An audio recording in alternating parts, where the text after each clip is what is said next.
नमस्कार दोस्तों, आज का हमारा विषय है ह्यूमन इंड्यूस्ड एनवायरमेंटल चेंजेस। इंसानों ने जो चीजें डेवलप की, जो चीजें हम यूज कर रहे हैं, इन सारी चीजों की वजह से पर्यावरण में एक बहुत जबरदस्त बदलाव हमें देखने को मिला है। ये चीजें बहुत ही कॉमन नॉलेज की बातें हैं। हम सब ये एनवायरमेंटल चेंज और इसकी वजह से होने वाली इंपैक्ट को फील करने लगे हैं। पहले ऐसा लगता था कि ये सारी चीजें जो हैं वो किसी और क्षेत्र में, किसी और देश में हो रही है, लेकिन आज लोकल लेवल पर इसकी इंपैक्ट हमें देखने को मिल रही है। तो ये जो ह्यूमन इंड्यूस्ड एनवायरमेंटल चेंजेस हैं, इसकी वजह से डिजीज आउटब्रेक का रिस्क जो है वो काफी ज्यादा बढ़ जाता है। शायद बहुत कम लोगों को यह बात पता होगी या फिर याद होगी, यूएसए के प्रेसिडेंट ओबामा ने एक वार्निंग दी थी। व्हेन ही वाज प्रेसिडेंट, उस समय पर उन्होंने ये क्लियरली कहा था कि आने वाले समय में वी कैन सी कि कुछ ऐसे डिजीजेस जो हैं वो आउटब्रेक हो सकते हैं। कुछ ऐसे एनिमल्स हैं, उनके अंदर कुछ ऐसे पैथोजेंस हैं, कुछ ऐसे पैरासाइट्स हैं जो उन एनिमल के अंदर बराबर है। कुछ ऐसे बंदर हैं ना, जिनको बंदर की कुछ स्पीसीज हैं जिनमें एड्स का वायरस पाया जाता है, लेकिन उनको कोई फर्क नहीं पड़ता। They are living a very normal life. लेकिन एड्स का वायरस इंसानों में आ जाए तो वी नो कि हमारी जिंदगी जो है वो बर्बाद हो सकती है। तो उन्होंने when he was president, Obama साहब ने कहा था कि आने वाले भविष्य में because of climate change, because of human activities, बहुत सारी स्पीसीज, बायोडाइवर्सिटी लॉस हो रहा है और इसकी वजह से इस प्रकार के डिजीज जो है वो आ सकते हैं। और कोविड-19 आ गया। कुछ सालों के बाद ही कोविड-19 आ गया। सो डियर फ्रेंड्स, आज की हमारी डिस्कशन जो है it's going to be very very important for every one of us, हमारे प्लेनेट के लिए। और आज की डिस्कशन में हम ये भी समझेंगे कि दिस इज नॉट के यूएन की रिस्पॉन्सिबिलिटी है या फिर नेशनल लेवल पर सेंट्रल गवर्नमेंट की रिस्पॉन्सिबिलिटी है, स्टेट लेवल पर स्टेट गवर्नमेंट की रिस्पॉन्सिबिलिटी है। नहीं, हम सबको, एवरी सिंगल वन ऑफ अस, हम सब जो भी एक्टिविटीज करते हैं उन एक्टिविटीज को हमें चेक करना पड़ेगा। And we have to make sure कि हम जितना पॉसिबल हो उतना सस्टेनेबल जीवन को अडॉप्ट करें। राइट? मेरा नाम है प्रशांत मावानी, आप देख रहे हैं स्टडी ग्लोस। तो डियर फ्रेंड्स, एक लेटेस्ट स्टडी कंडक्ट की गई है और इस स्टडी में यह बताया गया है कि जो हम इंसान हैं, इंसानों के द्वारा जो एक्टिविटीज की जा रही हैं, तो इसकी वजह से जो ऐसे डिजीजेस हैं, तो ऐसे डिजीजेस के रिस्क जो हैं वो काफी ज्यादा बढ़ चुके हैं। तो let's go through some basic activities. Now we all know कि human activities की वजह से ये पूरा planet जो है वो डिग्रेड हुआ है। आप मुझे एक ऐसा एनिमल बताइए, I'm talking about wild animal या फिर आपका डोमेस्टिक एनिमल जो है वो भी बताइए। सारे एनिमल्स जो हैं वो नेचर के साथ सिंक्रोनाइजेशन में जीते हैं। राइट? आपको कभी कोई ऐसा एनिमल देखने को नहीं मिलेगा जिसको सोने में प्रॉब्लम आ रहा हो, कि वो टाइम पर सो ना पा रहा हो।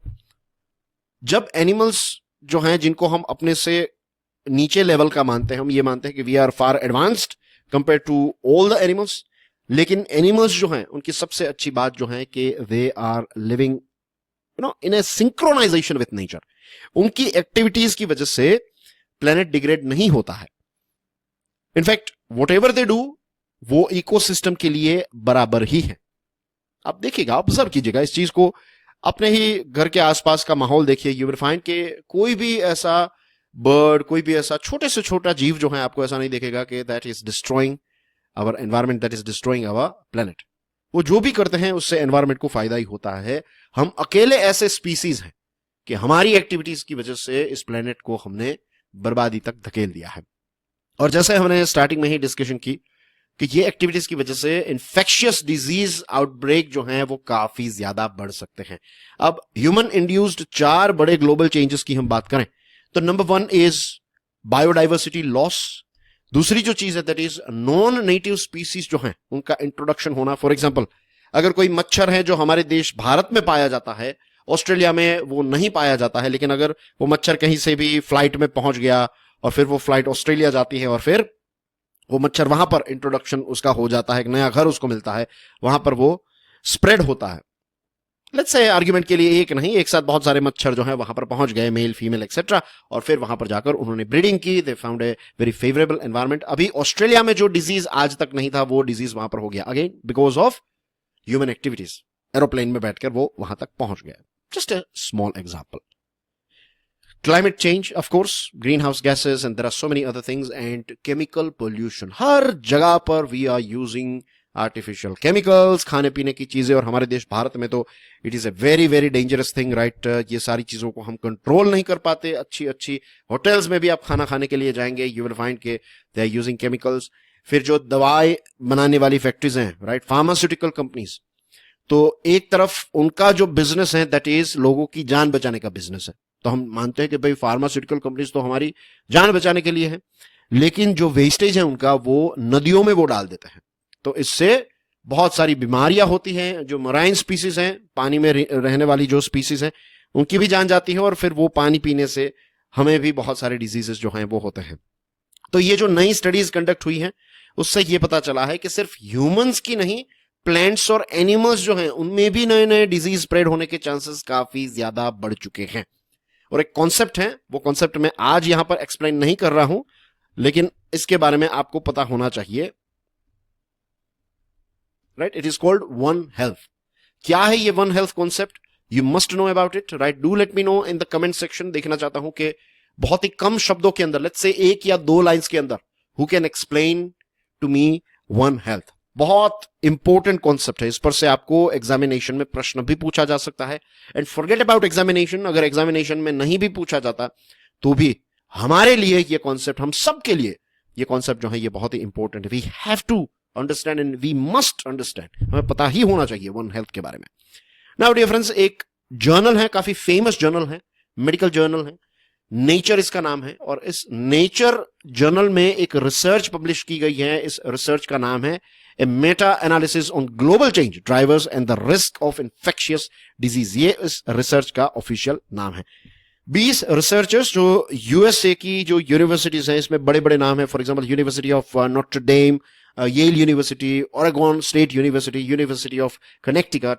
तो ये सारी जो यूनिवर्सिटीज हैं, इनके टोटल 20 रिसर्चर्स ने मिलकर इस रिसर्च को कंडक्ट किया. इतना ही नहीं, इससे पहले जो अलग अलग रिसर्च हुई है, इन रिसर्च को भी उन्होंने अच्छी तरीके से स्टडी किया और देखा गया कि कैसे जो पुरानी जो रिसर्च है, फॉर एग्जांपल किसी ने क्लाइमेट चेंज की वजह से जो इन्फेक्शियस डिजीज हैं तो उसको स्टडी किया, किसी ने बायोडाइवर्सिटी लॉस की वजह से जो इन्फेक्शियस डिजीज हैं उनको स्टडी किया. तो ये सारी चीजों को स्टडी करके उन्होंने एक नई स्टडी जो है वो कंडक्ट की है.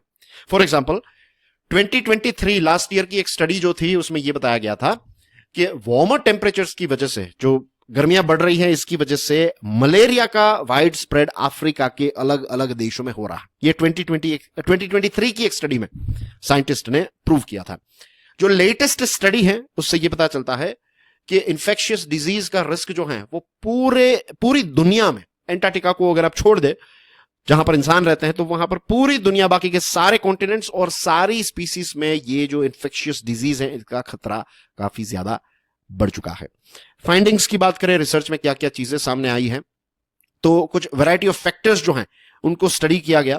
और रिसर्चर्स ने 5 बड़े ग्लोबल चेंज ड्राइवर्स को स्टडी किया है. एक biodiversity loss, climate change, chemical pollution, non native species जिसके बारे में हमने बात किया, और habitat loss.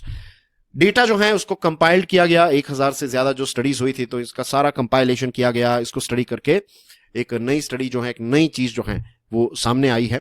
And dear friends, biodiversity loss जो है, इसका एक बेसिक कॉन्सेप्ट, एक बेसिक डेफिनेशन जो है वो ये है कि लोकल लेवल पर या फिर वर्ल्ड वाइड स्केल पर अगर प्लांट और एनिमल की स्पीसीज जो है वो खत्म होती जा रही है, तो that is called biodiversity loss. Researcher ने यह पाया है biodiversity loss has the biggest impact. सबसे बड़ी इंपैक्ट किसकी है? तो दैट इज बायोडाइवर्सिटी लॉस. अब क्या होता है, एक चीज है जिसको कहते हैं dilution effect. This is a very very important phenomena. Dilution effect में क्या होता है, जैसे मैंने आपको एड्स वाला एग्जांपल दिया, तो उसी एग्जांपल को यहां पर अप्लाई करके समझते हैं. एक ऐसा जंगल जहां पर बंदर हैं, दूसरे मैमल्स हैं, प्लांट्स हैं, राइट, इंसेक्ट्स हैं, बहुत सारी वैरायटी है. जस्ट इमेजिन, राइट, कि वहां पर बायोडाइवर्सिटी जो है वो काफी ज्यादा रिच है. तो ऐसे रीजन में क्या होता है, क्योंकि बहुत सारी अलग अलग स्पीसीज हैं, मैमल्स हैं, रेप्टाइल्स हैं, there are so many things, तो इसकी वजह से कुछ ऐसे वायरसेस हैं, वो किसी, लेट्स से एड्स की ही बात करें तो बंदर जो हैं, तो उसमें वो फल फूल रहे हैं और बंदर को कोई फर्क नहीं पड़ रहा है उससे. तो यहां पर क्योंकि बंदर हैं और ये वायरस हैं, चीजें सही चल रही हैं. लेकिन अगर आपने यहां से बंदरों को खत्म कर दिया, आपने जंगल को काटना स्टार्ट किया, बंदर जो हैं वो यहां पर अवेलेबल नहीं है, धीरे धीरे करके उनकी स्पीसीज खत्म हो रही है, तो ये वायरस जो है ये एक नए होस्ट को ढूंढेगा। अभी तक क्या था कि ये बंदर वाली लक्ष्मण रेखा को कभी क्रॉस नहीं करता था, ये वायरस अलग अलग स्पीसीज में यहां पर ओके था, और लेट्स से कि ये जो रेखा है इसके यहां पर ह्यूमन बींग्स है, तो अब आपने ये बंदरों को हटा दिया, तो वायरस जो है वो ह्यूमंस वर्ल्ड में भी आ सकता है, ये गाय को हो सकता है या फिर जो भी चिकन को हो सकता है, जो लोग कंज्यूम करते हैं थिंग्स, तो इसकी वजह से ये ह्यूमन वर्ल्ड में एंटर होता है। तो ये डाइल्यूशन इफेक्ट जो है, दैट इज कि बायोडाइवर्सिटी रिच रीजन में ये स्प्रेड जो है ये काफी लिमिटेड रहता है, लेकिन अगर आप इसमें कोई दखलंदाजी करेंगे देन ये बाहर की दुनिया में भी स्प्रेड हो सकता है। हाइपोथेसिस में यह पाया गया है कि disease causing parasites and pathogens evolve to survive and spread better. अब वो भी लिविंग क्रीचर हैं, उनके अंदर भी कुदरत ने ये एक प्रोग्राम डाला है कि वो भी अपने सर्वाइवल के बारे में सोचेंगे, वो भी एक बेटर एनवायरनमेंट के लिए ऑटोमेटिकली वो प्रोग्राम्ड ही ऐसे हैं कि वो ऐसा ही काम करेंगे, राइट। हमारे लिए कोरोना इज बैड क्योंकि वो हमारी मृत्यु कर रहे हैं, कोरोना के लिए तो it is okay, whatever they are doing it is very very natural thing, उसके लिए कुदरत ने उनको इस प्रकार से डिजाइन किया। कभी सोचा इस एंगल से? सोचिए, इंसानों के लिए कोरोना खराब है क्योंकि हम पर वो अटैक करते हैं, लेकिन कोरोना जो है, कोरोना वायरस जो है, SARS-CoV-2 अगर हम बात करें, तो कुदरत ने तो उनको ऐसा ही बनाया है, तो वो जो कर रहे हैं that is a very very natural thing. हम कहते हैं, बहुत सारे लोग जो हैं वो कहते हैं कि लेपर्ड्स जो हैं, leopards are very dangerous. I say leopards are not dangerous, we are dangerous. हम लेपर्ड्स के कंफर्ट जोन में जाते हैं तब जाकर वो हमें अटैक करता है। लेपर्ड किसी बिल्डिंग के अंदर आकर, इन द सेंस के अगर वो जंगल को छोड़कर स्पेशली नजदीक के गांव में जाता है और फिर वहां पर दरवाजा खटखटाकर वो किसी पर अटैक नहीं करता है, उसको खाने पीने की चीजें नहीं मिल रही है, उसके फूड के हंट में, सर्च में वो अपने कंफर्ट जोन को छोड़कर दूसरे क्षेत्र में जाता है। तो कुदरत ने तो लेपर्ड को ऐसा ही बनाया है, लेकिन जब हमारा आमना सामना होता है देन वी फाइंड कि leopard is very very bad. So we have to understand this thing. Aristotle ने भी अपनी एक इंटरेस्टिंग किताब है, I can't remember the name, Penguin Classic किताब है, उसमें भी एक बहुत ही इंटरेस्टिंग बात आई थिंक एरिस्टोटल ने ही बताई है, एरिस्टोटल या फिर प्लूटो, दोनों की क्लासिक, पेंगुइन क्लासिक की उनकी किताब आती है, तो I think it is Aristotle. उन्होंने ये कहा है कि कोई भी एनिमल, कोई भी लिविंग क्रीचर आप देख लीजिए, हमें लगता है कि जो टिपिकली है इट इज अगली, कुछ रेप्टाइल्स को देखकर we feel like they are ugly, they are not ugly, they are beautiful. हमारे पॉइंट ऑफ व्यू से दे आर अगली, राइट। दूसरे एंगल से अगर आप देखेंगे then they are not ugly at all, उनको कुदरत ने बनाया। बट द रियलिटी इज के human beings are destroying this biodiversity, और ये सारी चीजों की वजह से ये जो डिजीजेस हैं वो काफी स्प्रेड हो रहे हैं। यूएसए का ही एक एग्जांपल है तो लाइम डिजीज है, ये व्हाइट फुटेड माइस में होते हैं, लेकिन अब यहां पर क्या है कि जो बड़े बड़े स्पीसीज है, लार्जेस्ट स्पीसीज जो है वो खत्म होने लगे, तो सिर्फ यहां पर ह्यूमन बीइंग्स और व्हाइट फुटेड माइस रहे, और फिर ये डिजीज जो है वो लोगों में फैलने लगा। ओके, तो now let's move on to the next section. Recent decades में क्या देखने को मिला है, ये डार्क रियलिटीज हैं। एनिमल और प्लांट की स्पीसीज जो हैं इनकी पॉपुलेशन में एक जबरदस्त ड्रॉप देखने को मिला है। ये डेटा आपको मेंस एग्जामिनेशन में काफी काम आएगा। WWF का जो लिविंग प्लैनेट रिपोर्ट है 2022 का, वो ये कहता है कि पिछले 50 सालों के अंदर on an average wild life populations have declined bye an average of 69%। This is huge. और द रॉयल सोसाइटी का एक रिपोर्ट आया है, इसने ये बताया है 1990 से लेकर 2020, तो ये 30 सालों के अंदर around 420 million hectares of forest, और ये भी किस प्रकार के forest? Tropical forest. Now you know, tropical forest में बायोडाइवर्सिटी काफी ज्यादा रिच रहती है, तो 420 मिलियन हेक्टेयर का जो ट्रॉपिकल फॉरेस्ट है उसको हमने बर्बाद किया है, और हर साल 10 मिलियन हेक्टेयर हम बर्बाद कर रहे हैं। ये रॉयल सोसाइटी का रिपोर्ट है, ये आंकड़ा भी आपके लिए बहुत ही इंपॉर्टेंट है। दूसरे कुछ ग्लोबल फैक्टर्स हैं, राइट, जैसे नॉन नेटिव स्पीसीज का मैंने आपको एग्जांपल दिया, तो ऐसे भी डिजीज जो है वो स्प्रेड होते हैं। उसका एक दूसरा एग्जांपल है एशियन टाइगर मॉस्किटो जो है, ये यूरोप में पहले नहीं पाया जाता था, लेकिन एशिया से ये फिर यूरोप में गया, और इसकी वजह से अब यूरोप में डेंगू और चिकनगुनिया जैसे डिजीजेस जो है वो स्प्रेड हुए।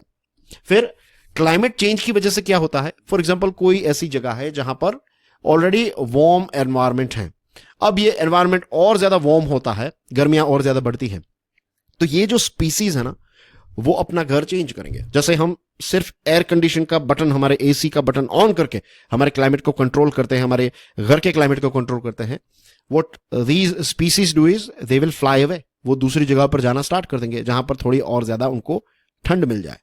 तो अब क्या हो रहा है, क्लाइमेट चेंज की वजह से जो माइग्रेटरी पैटर्न है स्पीसीज की वो चेंज होगी और वो फिर नए एरियाज में एंटर करेंगे। जिन एरियाज में पहले वो नहीं पाए जाते थे वहां पर अब वो पाए जाते हैं और इसकी वजह से भी बहुत सारे ऐसे नए नए रोग, नए नए डिजीजेस जो हैं वो हमें देखने को मिले हैं, राइट। तो अभी रियल वर्ल्ड में ये जो अलग अलग जो स्पीसीज हैं, ये किस प्रकार से ऑर्गेनिजम्स जो है वो किस प्रकार से एक दूसरे को इंपैक्ट करते हैं, इसकी और गहराई से स्टडी करने की जरूरत है। देखिए, कोई भी जो स्टडी होती है ना, उसकी कुछ ना कुछ लिमिटेशंस होती है। ऐसा नहीं है कि कोई एक स्टडी कंडक्ट कर ली और वो स्टडी जो है वो परफेक्ट है, अब उसमें कोई बदलाव की जरूरत नहीं है या फिर नई चीज ऐड नहीं हो सकती, ऐसा नहीं है। You have to keep this thing in mind, क्योंकि we are living on a living planet. तो हर रोज बहुत सारी कॉम्प्लेक्स चीजें जो हैं वो हो रही हैं और कॉम्प्लेक्स चीजों की वजह से बहुत सारी कॉम्प्लेक्स नई नई चीजें पैदा हो रही हैं। तो अभी तक की आपने देखा ना, मैंने एक आंकड़ा भी दिखाया कि 1000 से ज्यादा स्टडीज जो हुई थी, तो इनको साइंटिस्ट ने स्टडी किया। अब ये अपनी खुद की एक नई स्टडी लेकर आए हैं। आने वाले समय में वी नीड के रिसर्चर्स जो हैं वो इन चीजों पर भी फोकस करें कि अलग अलग चीजें जो हैं, ये बायोडाइवर्सिटी लॉस और ये सारी अलग अलग चीजें कैसे इन्फेक्शियस डिजीज के आउटब्रेक को ऐड, माइनस, मल्टीप्लाई, डिवाइड कैसे कर रही है। इसकी और गहराई में आने वाले भविष्य में एक स्टडीज की आवश्यकता डेफिनेटली रहेगी। ना, आई एम श्योर दुनिया की अलग अलग यूनिवर्सिटीज में इस प्रकार की रिसर्च जो है वो चल रही है और we have to do is wait for new results. लेकिन we have to take some actions as well. हम ऐसे ही बैठे नहीं रह सकते। जो भी हमसे हो रहा है इंडिविजुअल लेवल पर, we must do it to at least slow down the speed of climate change. और इसकी वजह से जो इंपैक्ट आ रही है उसको इंडिविजुअल लेवल पर जो भी हम कर सके। अगर if you are let's say going out of your room, तो मेक श्योर कि आप अपना जो फैन है, लाइट है, उसको बंद कर दे। If you are not using internet in the night, बंद कर दीजिए उसको, भले ही 0% में वो इलेक्ट्रिसिटी कंज्यूम कर रहा है, डजंट मैटर। ऐसे छोटे छोटे स्टेप्स। अगर आपके घर का नल जो है वो बिगड़ गया है, उसमें से पानी लीक हो रहा है, तो मेक श्योर कि आप उसको रिप्लेस कर दीजिए। ऐसी छोटी छोटी चीजें जहां पर आप लेट्स से पैदल जा सकते हैं, make sure you go take a walk rather than using your 2 wheeler और 4 व्हीलर। ऐसी चीजें, प्लास्टिक का और इन सारी चीजों का जहां पर इस्तेमाल हम कम कर सकते हैं, we can means we must do it. तो ऐसे स्टेप्स जब हम उठाएंगे, पेड़ उगाइए, you know, all these things will add on. और सिर्फ सरकारें कुछ नहीं कर सकती, कॉन्फ्रेंस ऑफ पार्टीज की मीटिंग होती रहेगी, इससे बदलाव। एवरी सिंगल इंडिविजुअल अगर इस रिस्पॉन्सिबिलिटी को समझ ले और इसका इंप्लीमेंटेशन स्टार्ट कर दे, तो 1-2 महीनों के अंदर ही हमें बड़े बड़े बदलाव हमारी पृथ्वी पर देखने को मिलेंगे। 1-2 महीनों के अंदर। It may look exaggerated, it may sound exaggerated, but I would like to remind you of the era of COVID-19. जब लॉकडाउन चल रहा था तो देखा ना, बहुत सारे बर्ड्स के स्पीसीज जो हैं वो वापस सिटी एरिया में आने लगे, उड़ने लगे। So these are the things. Thank you very much for your love and support, dear friends. दोस्तों, मैंने एक कोर्स डिजाइन किया है, इसका नाम है limitless leadership. It is very very important for your leadership quality, leadership skill. इसको unlock कैसे करते हैं, क्या पोटेंशियल है लीडरशिप का, what exactly is leadership, everything about leadership that will help you is available, is covered in this particular course. ये course study glows की website पर अवेलेबल है। इसी के साथ मेरी यूट्यूब चैनल है curiously education. Do check it out, and I will see you soon with some more interesting videos. Till then, enjoy your studies. God bless you all. This is Prashant Mahaney. I'm signing off for now. Jai Hind.